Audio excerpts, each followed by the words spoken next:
Jakarta didn't negotiate, they committed. Tensions are reshaping the Indo-Pacific security landscape tonight.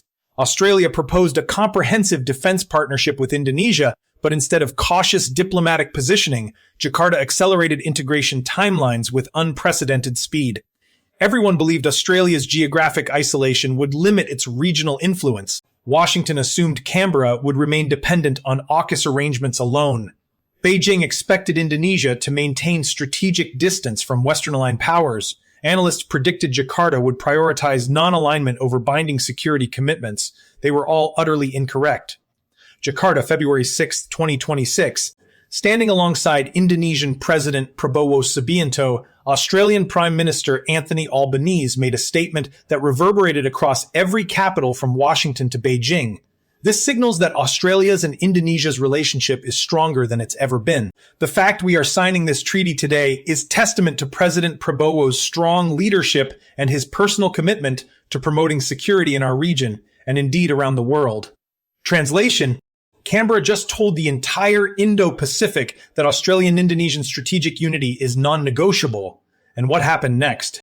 The nation that invested in Indonesian defense infrastructure reveals exactly why Australian influence is surging throughout Southeast Asia while traditional power calculations collapse. The transformation nobody predicted, dear viewers. Between early 2026 and this signing ceremony, something extraordinary happened in Indo-Pacific security relationships. Traditional powers assumed familiar patterns would hold. Jakarta said no, and Australia, patient, professional Australia, became the partner every Southeast Asian nation started calling first. This isn't just about one defense agreement. This is about the fundamental reshaping of regional security architecture and the rise of middle power partnerships as the new currency of influence in an increasingly multipolar world. The pattern was identical across every strategic conversation. Regional officials would reference traditional great power competition, express concern about sovereignty and autonomy, and ask if Australia could offer alternatives that respected Indonesian leadership. Canberra's answer was always the same yes, and we'll build capacity together while doing it. What actually happened in Jakarta? Let's be absolutely clear about what transpired today. This wasn't a routine diplomatic meeting. This wasn't performative partnership theater. This was Australia and Indonesia jointly declaring that the future of Indo-Pacific security will be written by regional powers, not imposed by external actors. Albanese didn't merely visit Jakarta. He signed what he explicitly called a very significant defense treaty language prime ministers reserve for genuinely transformative agreements. The document, according to Albanese, recognizes that the best way to secure peace and stability in our region is by acting together. But here's what makes this moment truly remarkable: the integration mechanisms. Albanese announced that Australia wants to assist Indonesia in developing defense training infrastructure within Indonesia itself. Read that again. Australia isn't selling equipment and walking away. Australia is building institutional capacity, training systems, and long-term integration frameworks inside the world's fourth most populous nation. The Prime Minister stated explicitly, we want to see more integration, more positive engagement with regard to Australian assistance in infrastructure here. This is the language of strategic fusion, not transactional cooperation. The strategic calculations that failed Washington-built AUKUS, assuming Australia would remain locked in traditional alliance frameworks. The $368 billion submarine deal was supposed to anchor Canberra permanently to American strategic priorities. And yet, simultaneously, Australia just signed a bilateral defense treaty with Indonesia that operates on entirely different principles: partnership rather than hierarchy, capacity building rather than dependency, regional autonomy rather than great power alignment. Beijing assumed Indonesia, with its traditional non-alignment principles and massive Muslim majority population, would never formalize security integration with a Western-aligned power like Australia.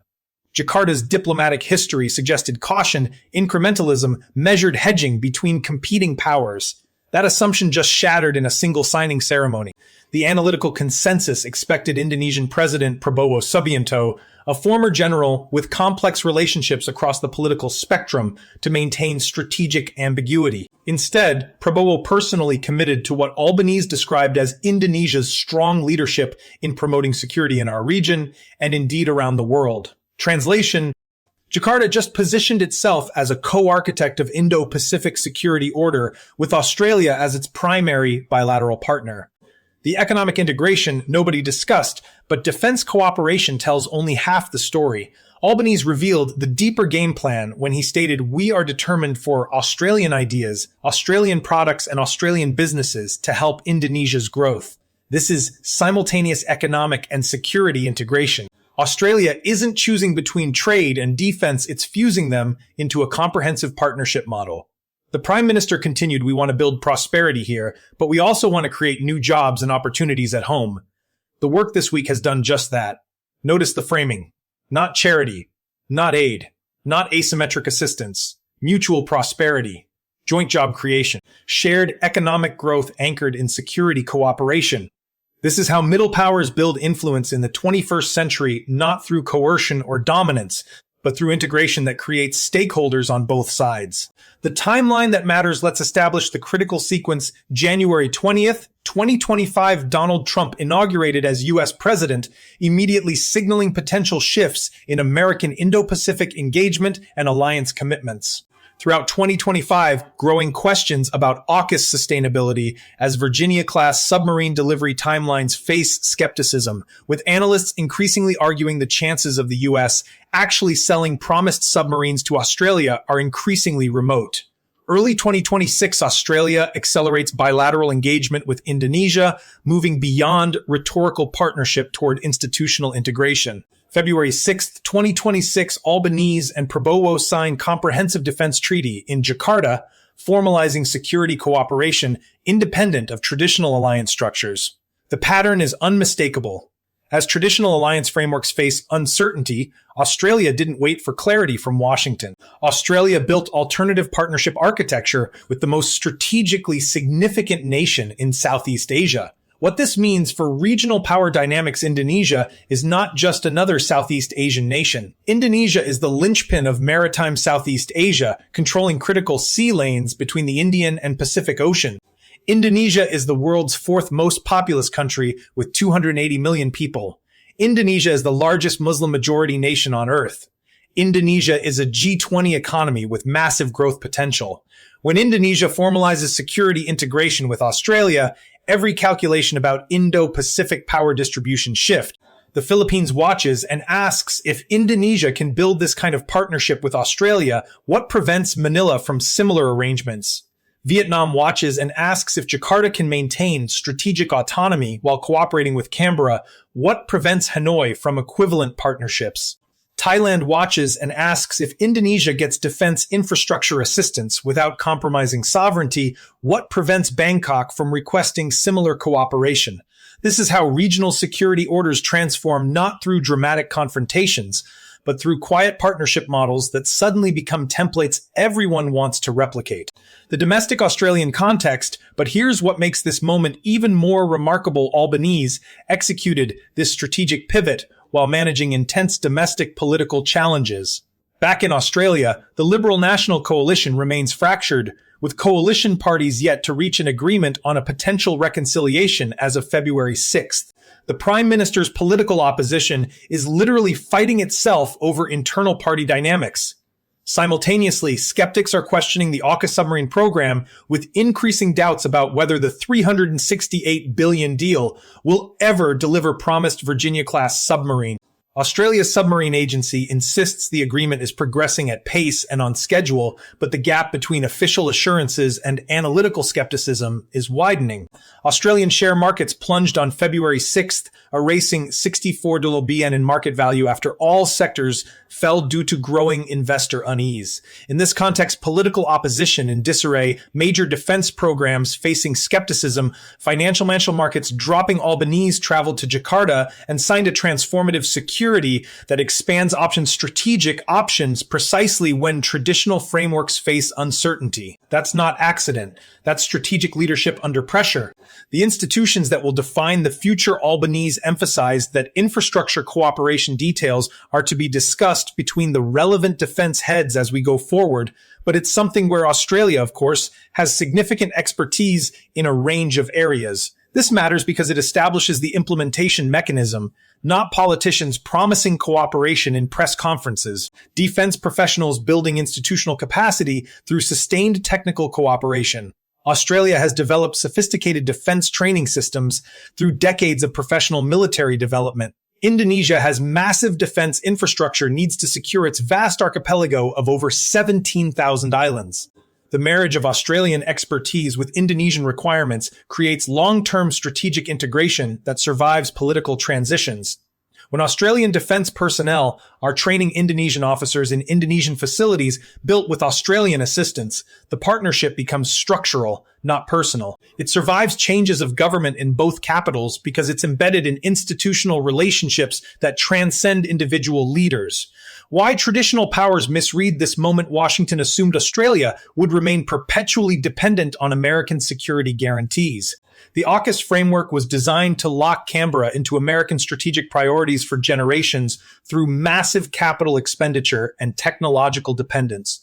But Australia just demonstrated that AUKUS doesn't preclude simultaneous bilateral partnerships that operate on different principles. Canberra can simultaneously pursue submarine acquisition from Washington while building defense infrastructure cooperation with Jakarta.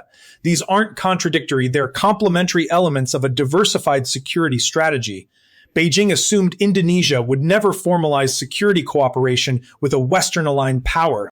China's massive economic presence in Indonesia, billions in infrastructure investment, growing trade relationships, Belt and Road integration was supposed to constrain Jakarta's strategic options. But economic interdependence didn't prevent security cooperation with Australia. Jakarta just demonstrated that trade with China and defense cooperation with Australia can coexist. Indonesia isn't choosing sides. Indonesia is building relationships that maximize Indonesian autonomy and influence. The broader implications this treaty reveals three fundamental shifts in Indo-Pacific security dynamics. First, middle power partnerships are becoming strategic alternatives to traditional great power alliances. Australia and Indonesia are both significant regional powers, but neither is a superpower. Their bilateral cooperation demonstrates that meaningful security architecture doesn't require great power leadership. Second, regional states are prioritizing sovereignty-respecting partnerships over hierarchical alliance structures. Indonesia's willingness to formalize cooperation with Australia stems partly from Canberra's consistent respect for Indonesian autonomy and leadership, in contrast to great power approaches that often assume primacy. Third, security cooperation is increasingly inseparable from economic integration and capacity building. The defense treaty doesn't exist in isolation. It's embedded in broader frameworks of infrastructure cooperation, technology transfer, and joint economic development. What happens next? The immediate next steps involve defense officials from both nations developing specific implementation plans for infrastructure cooperation. These technical discussions will determine the concrete reality behind today's political commitments. But the strategic implications extend far beyond bilateral implementation. Every regional government is now watching to see if the Australia-Indonesia model delivers tangible benefits. If Jakarta gains meaningful defense capabilities while maintaining strategic autonomy, other Southeast Asian nations will seek similar arrangements. This creates potential for an Australian-anchored security cooperation network throughout Southeast Asia, not replacing ASEAN or existing frameworks, but complementing them with bilateral partnerships that provide concrete capacity-building assistance. For Washington, this presents both challenge and opportunity. Challenge because Australian strategic diversification reduces American leverage.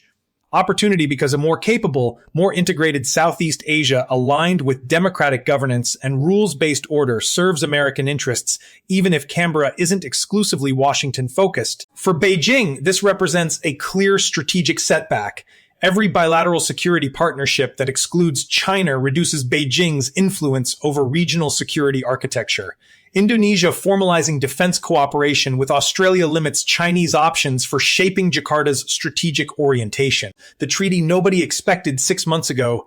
If you'd asked regional security analysts whether Australia and Indonesia would sign a comprehensive defense treaty by early 2026, the overwhelming consensus would have been skepticism. The political obstacles seemed insurmountable.